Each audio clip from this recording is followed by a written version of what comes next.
Welcome to UNCAGED.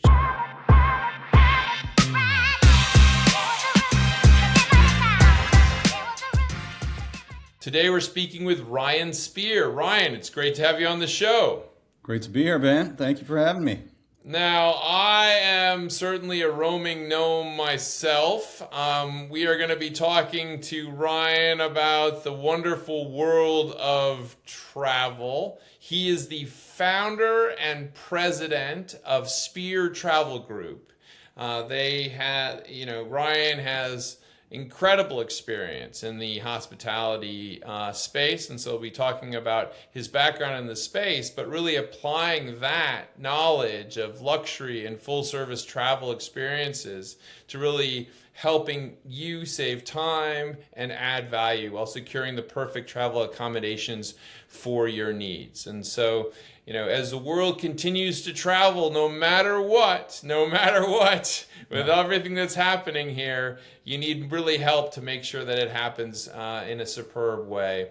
And Ryan's going to hopefully have some answers that will help us through that. But before we get to the Spear travel story, let's start with the Ryan Spear story. Ryan, tell us a little bit about yourself and your career. Sure. So, born and bred in Pennsylvania, currently live in New Jersey, worked in New York City for a long time, so I'm a Northeasterner.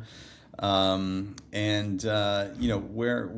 I got here, I guess you could say, was starting out a little bit as like a social butterfly. I love to be around people. I love to be around energy, and kind of a good time, hosting things and being a part of teams and whatnot. And that led me to, a bit of a start early in entrepreneurship, when I think it was my sophomore year or something like that. I put together a spring break trip or a summer trip for kids in our school, and that kind of got things going as far as where I was headed in my career. And it's taken me through university at Penn State that was somewhat local in Pennsylvania, and then eventually New York City in the hotel space. And I'm really excited to be able to have something that I'm passionate about and love being around, as not only my career but as part of my life now. So listen, you've been doing the Spear Travel Group now since 2018, so you've seen a lot of changes since then. Tell me a little bit about the story behind Spear Travel. Yeah, so my university background is in hospitality. I knew I wanted to be in hotels and restaurants, and moved to New York City right after graduation, worked for Marriott, specifically Ritz-Carlton, for almost 15 years, learning the service and how to run a business within a hotel. It was a great training ground. It really was. A lot of great mentors, still keep in touch with a lot of them. But I had this entrepreneurial kind of spirit and drive that was fulfilled, throughout, but eventually got to the point where I'm sure a lot of people say, you don't want to work for the man anymore, right? Like, why are you putting money in other people's pockets? And I felt like I had a really good base of knowledge of the industry of service, and then also great clientele that I've worked with, and felt very confident, after working with literal kings and queens and heads of CEOs of Fortune 100 companies, and athletes and superstars of film and all that kind of stuff. I felt like, wow, I can really take care of anybody. And that was kind of the jump off point. Back in 2017, I conceptualized, I thought travel would be the avenue to go where I could still work with my hotel partners and connections, and work with clients and continue to, satisfy their needs and make them happy. And that was kind of the nexus of the business back in 2017, 2018. Yeah, and it's such an interesting space. I still am amazed at how the travel sector continues to evolve at such a rapid clip now. I look at I was down in Dominica on spring break, and looking at the number of resorts that were being built and restructured and kind of pushed to the next level while we were there was really quite amazing. And so, I mean, I kind of see this as an area that is continuing to evolve. New things are happening. And one of the challenges is really, I think, probably where Spear Travel comes in, which is even though we have a wealth of information in the digital sector, it's really hard to know what is good, you know? Yeah. And I mean, tell me how you help, tell me how you help people through that. Yeah, what's real, right? I think there's so much information at our fingertips now. It can be overwhelming, and I guess this question asked all the time: is AI gonna, take over the industry? And just like many industries, it's supplementing, right? It's providing our clients with a lot more information before they even come to us. Which is actually beneficial because now they've got a really good idea of kind of what they're looking for, or they can put that into something and it spits it out, right? So it narrows things down a little bit, which is great. But then it gets to the point of, okay, where is all that data getting pulled from? When was it pulled?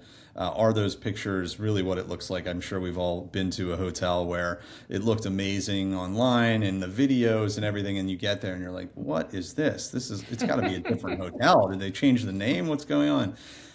So yeah, we help cut through a lot of that. I like to say that we're almost like a matchmaking service as well, right? We have a very deep conversation intake with our clients, whether it's on the leisure side or the corporate event side of things, as to what's the goal of this trip? What are you looking to do? What are you looking for? How do you want to feel? How do you want it to feel? And then it's kind of finding that match with all the partners that we've come to know and love around the world over the years. So that's really the piece of it is knowing both sides, right? The guest and the client, their expectations, along with what the hotel or travel partner, whether it's a cruise or anything, can deliver on the other side. Well, it's interesting. I mean, I think about the world. I mean, you studied at Penn State, has definitely an amazing history in the hospitality space. Certainly U.S. has Disney, and I remember people used to go to, I don't know what it was called, the University of Disney. Disney training. Yeah, oh, absolutely. Yeah, where all the Disney training. And there was always this sense of how do you deliver that experience for the customer? And some of the old American adages of like the customer always coming first and all of that type of stuff. But certainly I feel like that thinking has evolved over time. And I'm just curious, when you think of the customer, what is it that they're really looking for now? It's unique, right? You can't put anything in a box in terms of what it is. And that's, again, where an agency like ours, personalized, human to human, can make a real impact, right? Because you start to feel the emotion, whether it's discussion or via email, asking the right questions, kind of digging a little deeper as to, what are you looking for, right? What is the purpose of this? And then that allows you to act and react from that. Whereas if you're just showing people stuff in their face, it's going to be tough. It might take you a lot longer, right? But if we have a detailed conversation and we start to get a little deeper into things, you're much likely to find what they're looking for and be able to satisfy their needs. Are there trends that you're seeing these days where certain destinations are popping for things like, offshore weddings or location-based weddings and things like that? Yeah, the old standbys are still very popular. Italy remains our number one destination in terms of leisure travel. I would say for honeymoons, it's up there too. Greece. So those remain very popular, especially for younger travelers that haven't been there yet. I think where it starts to get interesting for us is those that have been around, probably like yourself, right? Where you're like, show me something new, right? Like where else can I go? That's where we get excited. And that stems out of knowledge, but then also accessibility, right? There are some places where you just couldn't get to before, right? There was no real way to get there in terms of airlift and then transportation, or there was just no infrastructure. There was nothing there. the world is accessible now. It Hmm. really is. And with all of the different ways to get around, boat, train, plane, car, you really can get pretty much anywhere in a day, right? In 24 hours. Yeah. It's pretty amazing. So it opens the world to possibilities. So we love learning about new locations and new places, but there's also great places that we were just talking about Cappadocia, right? Like that. I haven't been there, but now I want to go. It's on my list, and I'm Ryan, sure it'll you be a gotta great go. story when I You get gotta there. go. Yeah, Yeah. I have two great hotels for you to there you recommend. go. All right. But yeah, Cappadocia is a special place, but certainly, I mean, the world, I think you described it well, has become accessible, and you can really find yourself visiting some of these spaces that you never thought you could go to. But I think the thing about the role that companies like Spear Travel play is that you help people through, strangely enough, like an exciting but a really quite a complicated thing, right? I mean, there's Yeah, no doubt about it. It's like I when I get requested to help, like, organize a trip with my girlfriend, I'm stressed about it, you yeah. know? Yeah, tell me how you help people on kind of solving those problems. Sure. We get that a lot. And somebody, whoever's planning for the family or for the couple, or eventually gets to the point where like this just isn't worth it. The stress, I'm spending too much time on it. I'm too invested in it, in terms of the planning. And if something goes wrong, it's falling on me, right? So Yeah. I love having the conversations where a client will say, I've never used, an advisor before. I've always want control, but I don't want any control of this. Like all I want to do is pay you and tell you what I want, and then you deliver. Yes. Again, we love that, right? Because that kind of puts it on us. We love that challenge. We have the best partners around the world that make sure that when that person gets off the plane, they are so well taken care of. And if any issue arises, they know who to call. They've got somebody there. They've got somebody back in the States or wherever they may be, and that brings the level of stress down and brings the level of enjoyment up, which is really what we're looking for. Yeah. I think the return on investment is huge. Sometimes we get people say, "Oh, it doesn't cost more to work with a travel advisor." On the front end, sometimes, depending on if there's a planning fee or not.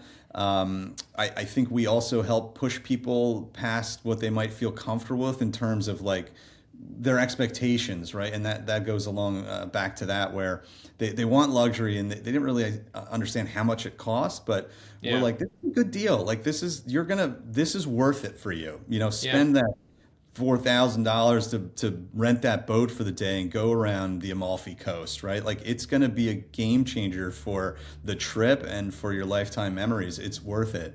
And those are the types of things that we want to get, through where people are like, wow, that was it. That was worth it. Yeah, that's a really good point. I would say that for I was married for quite a long time, and when I was married, my former wife did almost all of the trip planning for us, and Yeah. so it was pretty much my job to just show up and make sure that I packed appropriately, Right. and For the right and outfit for the right night. right, and but now that I'm not married, I am the person that tends to have to organize trips and get these things together, and it's I would say that it's so hard to know what is good, and I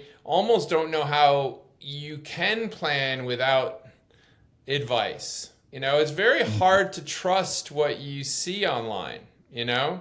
Yeah. Um, Especially if and you've been burned. yeah, Yeah, it's a little bit information overload, and so we help again kind of cut through that. But there's a lot of pressure, right? There's yeah, a lot of money invested in the trip. Your one of your most valuable resources is time, right? So if you've gotten to a place where you're not comfortable or you feel like, wow, that was a waste. yeah, that's not good, right?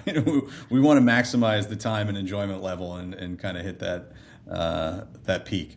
Well, listen, I mean, Ryan, as you see things developing, I look at all these hotel groups and how they're evolving, and they're kind of creating these almost like these compendiums of loyalty points where, you can stay at multiple different properties. But tell me a little bit about how you see this area evolving over the next couple of years. Yes, so consolidation has been and will continue to be huge in the hospitality space.